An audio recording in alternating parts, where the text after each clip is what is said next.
gitu ya. Terkait dengan tadi integritas.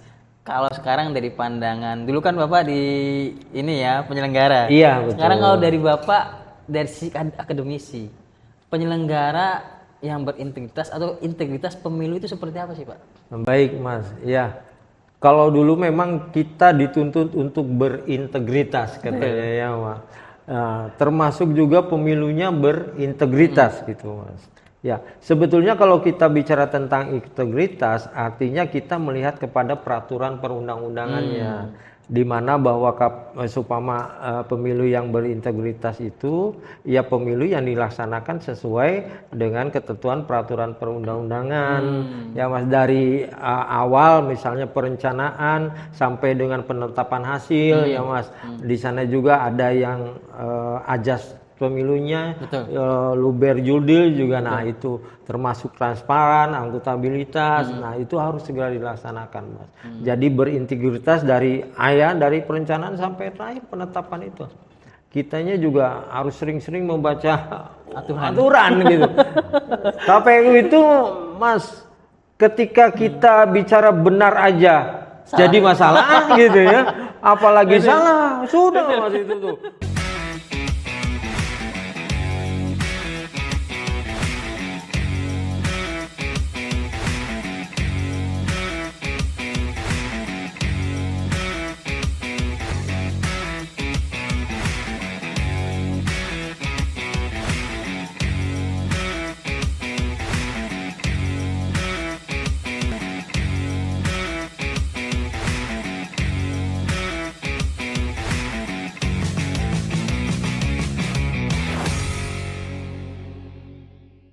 Assalamualaikum warahmatullahi wabarakatuh.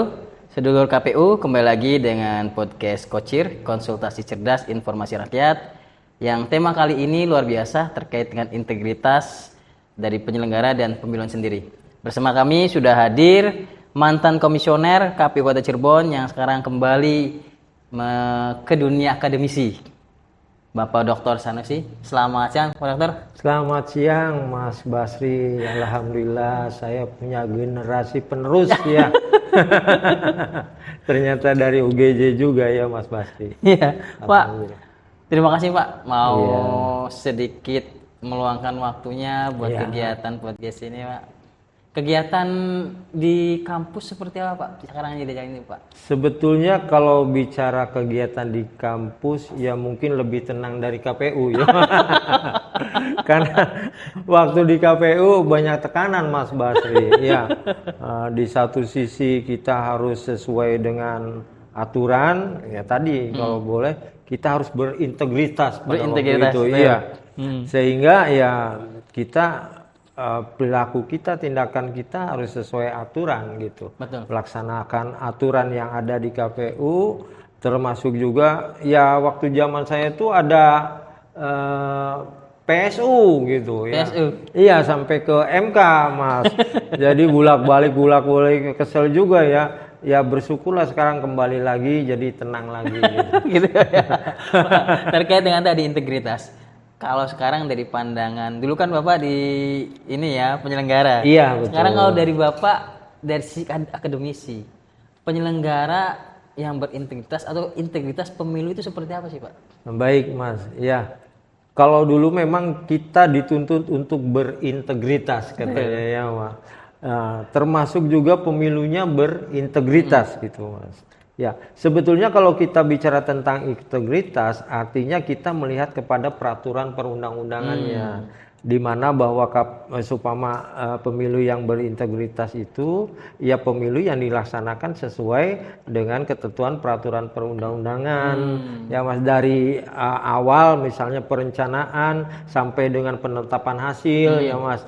Di sana juga ada yang ajas pemilunya, luber jurdil juga. Nah itu termasuk transparan, akuntabilitas. Nah itu harus segera dilaksanakan Mas. Jadi berintegritas dari perencanaan sampai terakhir penetapan itu. Kitanya juga harus sering-sering membaca aturan gitu.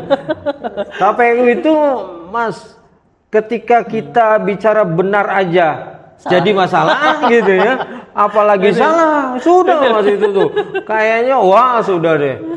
Orang politik begitu Mas. Kadang-kadang ya itu kita nih harus sabar, harus mental kuat. Ya kayak itu. Sedikit-sedikit protes kalau ada salah sedikit aja teh. Apalagi salahnya banyak ya Mas. Waduh sudah. Jadi ya jalani aja Mas Basri ya. Yang kuat-kuat aja mentalnya gitu ya. Iya. Kalau honornya sih ya begitu-gitu aja kalau honor sih. Udah sedikit juga kita habis, Betul. banyak juga kita Tetap habis. habis. Ya. Iya, tapi yang penting kan berkahnya. Betul. Mas, ya. Pak, kalau tadi terkait dengan integritas. Nah, Bapak melihat nih, sekarang sudah di akademisi 3 periode yang lalu, berarti 5 tahun sampai 10 tahun yang lalu terkait dan pemilu nih. Integritasnya seperti apa yang Bapak lihat? Ya memang ya Mas. Jadi kalau kita melihat kepada pelaksanaan terdahulu ya Mas, dari tahun ke tahun memang ya seharusnya tuh ada perbaikan gitu. Tetapi mohon maaf kemarin saya menilai saja, waduh pemilu yang kemarin ya Mas ya. Jadi saya juga jujur saja mau masuk KPU juga nggak mau jadinya. Iya nggak mau karena ya mohon maaf ya, integritas itu memang harus ada di setiap penyelenggara. Betul. Mas. Kalau penyelenggaranya tidak berintegritas, pemilu itu ya terus terang aja akan hancur Mas. Akan tidak berintegritas juga. Demokrasi itu tidak akan berjalan dengan baik Mas. Ya di situ kan dibutuhkan kejujuran Mas, dibutuhkan rasa tanggung jawab, dibutuhkan profesionalismenya. Aduh kalau sudah sumpah penyelenggara pemilunya dapat duit dari sana sini ya repot juga, atau mencari duit dari sana sini ya repot juga Mas gitu. Nah kaitannya kalau itu berarti kan tadi Pak, secara normatif kita harus berbicara terkait dengan peraturan. Iya. Ada Undang-Undang 7 tahun 2017 terus kemudian PKPU Perbawaslu. Nah aturan-aturan ini yang Bapak tahu, ini sudah cukup tidak kemudian menjaga integritas dari pemilu itu sendiri Pak? Kalau kita bicara tentang aturan, Mas, sebetulnya kita lari ke akademisi ya, bicara tentang akademi, bahwa sebuah hukum itu manakala mau berjalan dengan baik, harus memenuhi 3 unsur, Mas. Yang pertama adalah tentang substansinya. Substansinya yaitu aturannya, undang-undangnya. Yang kedua adalah tentang strukturnya. Strukturnya itu aparat penegak hukumnya. Yang ketiga adalah masyarakatnya, Mas. Nah, sekarang kalau kita bicara tentang undang-undangnya sudah baik atau betul? Bismar Siregar pernah menyatakan, jika undang-undangnya tidak baik pun, kalau orang-orang yang menjalankannya baik, insya Allah akan berjalan baik, Mas gitu. Saya melihatnya bahwa undang-undang pemilu itu sebetulnya sudah baik, Mas. Tergantung bagaimana pelaksanaannya. Tadi saya bilang bahwasannya politik itu, mohon maaf ya, aturan hukum itu sebagai panglima, Mas. Betul. Tapi kadang-kadang dengan orang politik, hukum itu dipolitik. Mas, iya kadang-kadang begitu. Jadi hukum itu buat mainan dia, celah-celahnya dicari, kadang-kadang seperti itu, Mas. Jadi ya kalau kita melihat hukum sih sebetulnya hukum sudah baik lah, Mas. Pembuatannya sudah baik isinya. Sudah baik isinya. Nah, namun juga tadi saya katakan bahwasannya ternyata sekarang sudah akan ada perubahan lagi. Betul. Mengenai penyelenggaraan pemilu itu. Yang awalnya adalah pemilu serentak, baik itu presiden, wakil presiden, DPR, dan pilkada ya Mas ya. Ya, pilkadanya serentak, sekarang sudah ada pembahasan lagi itu Mas, kalau nggak salah. Ya mengenai tentang DPR-nya dipisah antara pusat sama daerah ya. MK 135. Iya, betul. Nah, ini juga menjadikan, ya mohon maaf, ketika perubahan baru juga mekanisme itu pasti akan selalu berubah, Mas, menyesuaikan. Dan disitulah kadang-kadang celah itu ada, Mas. Nah, di awal saja ketika waktu pemiluan serentak itu bersama-sama, apa yang terjadi, Mas? Anggota KPU banyak yang meninggal, Mas. Ya, banyak meninggal. Terutama ad hoc. Iya, terutama ad hoc. Waduh, Masya Allah. Nah, Pak, tadi saya tuh tertarik. Tadi Bapak beberapa kali menyampaikan ada celah tuh di hukumnya. Iya. Sebenarnya dengan kondisi yang seperti ini, kan regulasi sudah baik nih, tapi ada celah. Nah, memungkinkan nggak celah-celah ini yang kemudian dimanfaatkan yang akhirnya menjadi persoalan untuk penyelenggaraan KPU sendiri, Pak? Betul Mas ya. Jadi memang kadang-kadang dicari celahnya ya. Kemarin pemilu kemarin aja awalnya memang dicari celahnya Mas. Celahnya untuk apa? Untuk usia, pembatasan usia, bagaimana seseorang itu dicalonkan supaya bisa masuk walaupun usianya tidak memenuhi syarat. Nah, itu dari awal dari sana Mas sebetulnya. Ya karena bukan apa-apa Mas. Ketika itu menjadi kepentingan sebuah partai politik, maka undang-undang itu atau peraturan itu dapat berubah Mas. Sesuai dengan keinginannya, itu yang jadi masalah Mas. Nah, walaupun saya katakan bahwasannya yang terjadi memanglah presiden yang memang dirubah aturannya. Artinya kepentingan dia berhasil. Tapi apa yang terjadi? Yang terjadi jadi seakan-akan kekuasaan itu lebih unggul daripada aturan hukum. Sendiri. Iya betul. Nah sekarang kan kita tahu penyelenggara itu ada 3, KPU, Bawaslu, dan DKPP. Iya. Ini kan tersinkronisasi nih Pak. Sejauh mana sih Pak menurut pandangan Bapak sinkronisasi peraturan-peraturan baik PKPU, Perbawaslu ataupun peraturan dari DKPP untuk menjaga integritasnya? Sinkronisasinya seperti apa? Kalau saya melihatnya ya, Mas, ada juga peraturan bersama kan antara Bawaslu, kepolisian sama itu dalam penegakan hukum. Ada juga mengenai tentang bagaimana penyelesaian sengketanya di Bawaslu maupun di MK. Ya. Kalau melihat saya DKPP sebetulnya ditakuti ya Mas ya, sama penyelenggara kode etik ya. Tapi juga memang kalau saya melihat etika daripada penyelenggara pemilunya sendiri ya Mas, mohon maaf terkadang juga ada saja yang memang tidak sesuai aturan ataupun katakanlah bermain-main di dalam mencari ya katakanlah mencari uang dari pemilu itu ya Mas. Kadang-kadang itu ada. Dan mohon maaf kemarin saya terus terang aja menyatakan bahwa pemilu kok jadinya rusak gitu. Karena apa? Karena saya melihatnya peristiwa atau kejadian-kejadian penyelenggara pemilu seakan-akan tidak tegas, Mas, tidak tegas. Ya seakan-akan diabaikan saja dan kok banyak permasalahan yang memang tidak ditegakkan aturannya gitu, Mas. Ya salah satu contoh aja Mas, kemarin kan melihat sendiri terutama money politik ya. Money politik itu sering terjadi di dalam pemilu.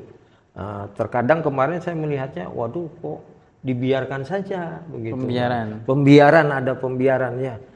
Jadi itu ya bagi saya pribadi ya mohon maaf ya. Kemarin itu ya walaupun sudah terlanjur ya Mas, tapi kok pemilunya begini amat gitu teh Mas.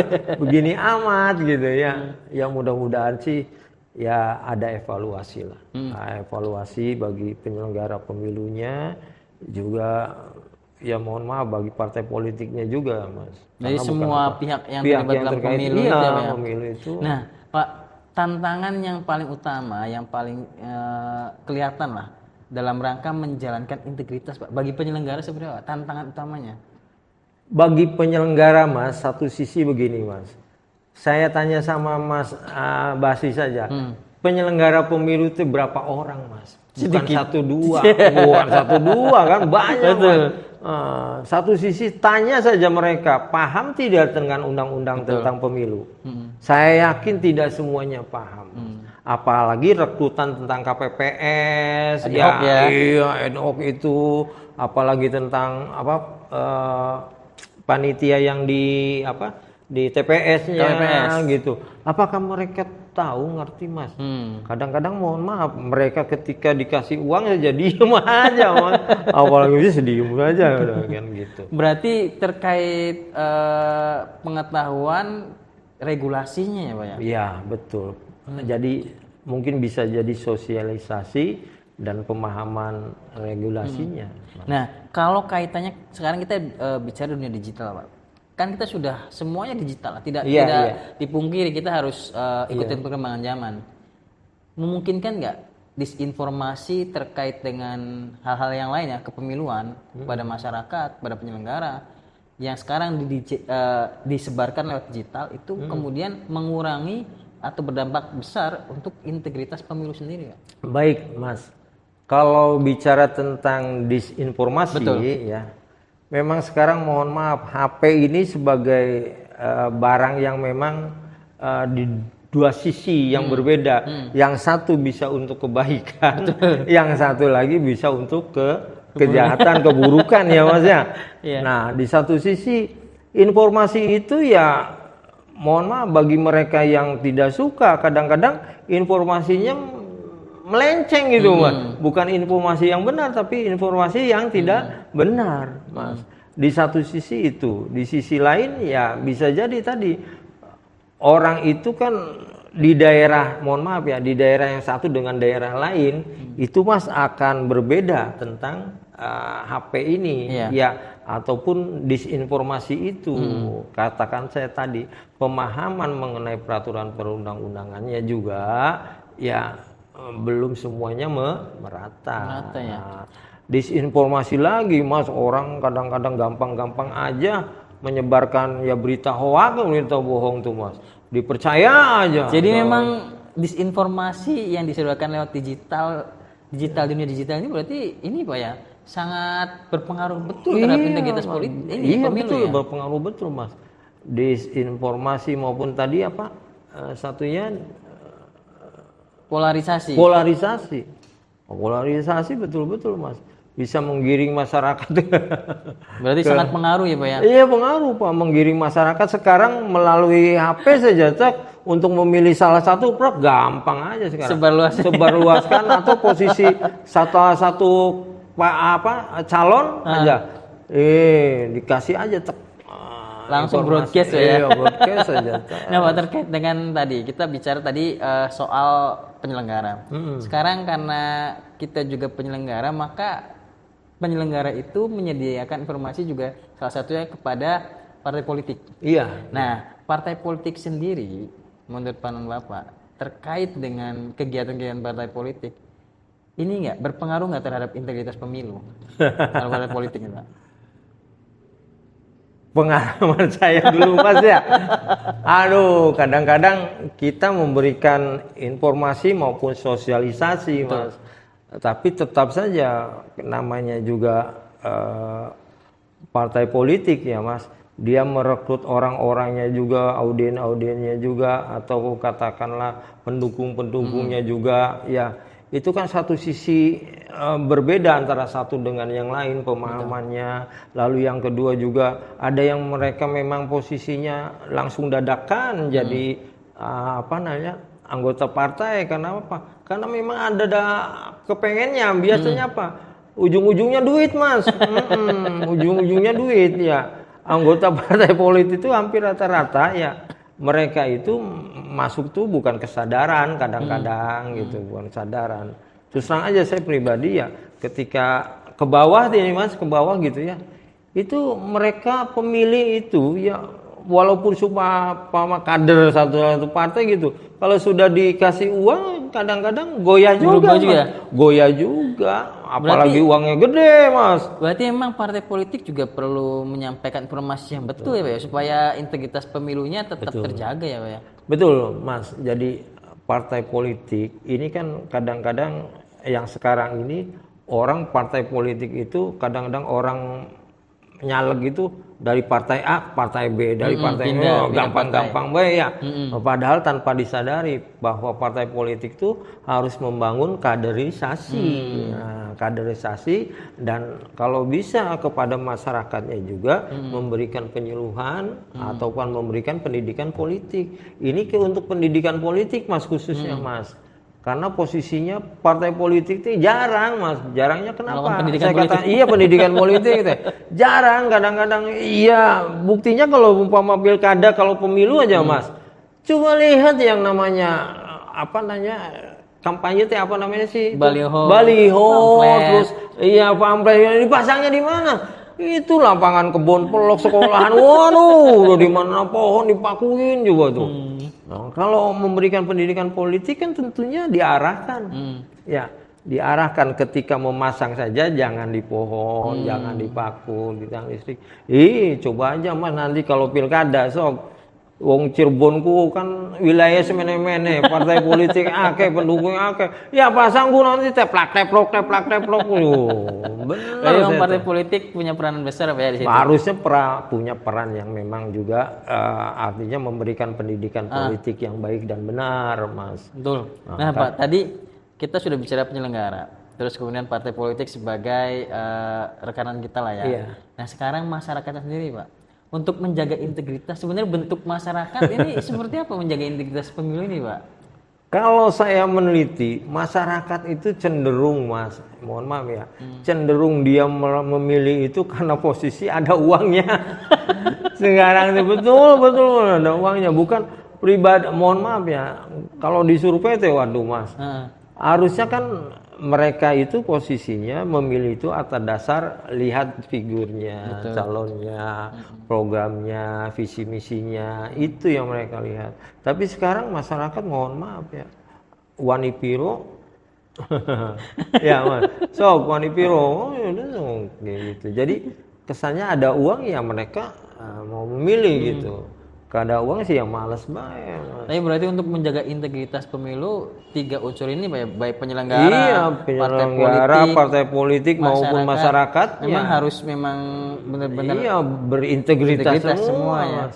Kalau itu kita beruntung, Mas. Beruntungnya apa? Tidak seperti di kabupaten. Kenapa? Kalau di kabupaten itu yang namanya money politik itu akan tetap eksis. Kenapa? Yang jadi dasarnya adalah ketika pemilihan kubu, Mas. Coba lihat pemilihan kubu, adakah orang yang ketangkep karena money politik?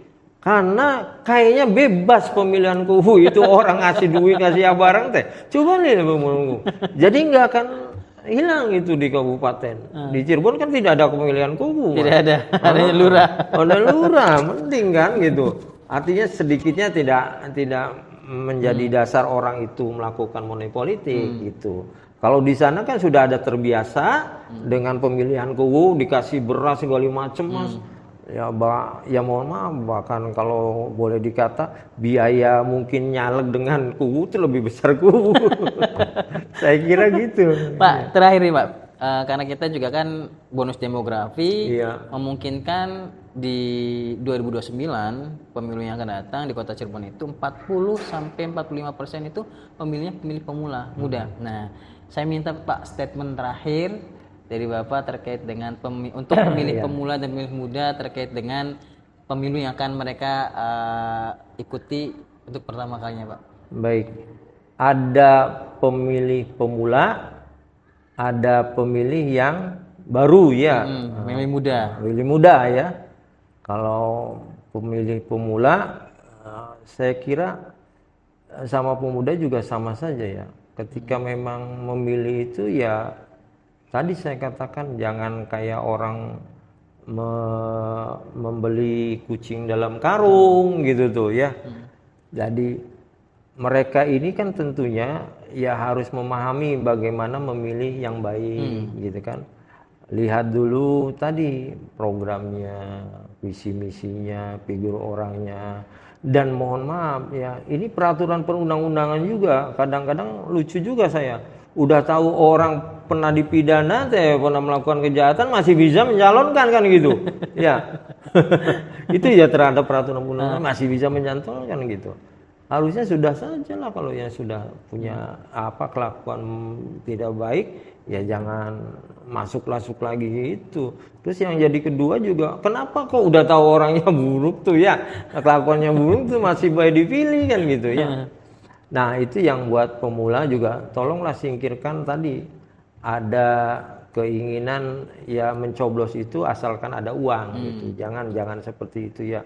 Nah, lagi pula udah yang ideal itu jangan menerima uang saja sudah. Kalau mau memilih ya lihat dulu calonnya gitu tuh ya. Calonnya, visi misinya segala macam. Jadi jangan bicara tentang uangnya. Dan satu lagi mungkin buat pemilih jangan sampai tidak mencoblos karena posisinya itu adalah menentukan masa depan ya. Karena kalau dengan memilih kan jelek tidaknya sudah ada pemimpinnya. Kalau nggak ada pemimpinnya kita repot lagi, Tetap harus Mas. ada pemimpinnya. Iya, repot lagi ada pemimpinnya.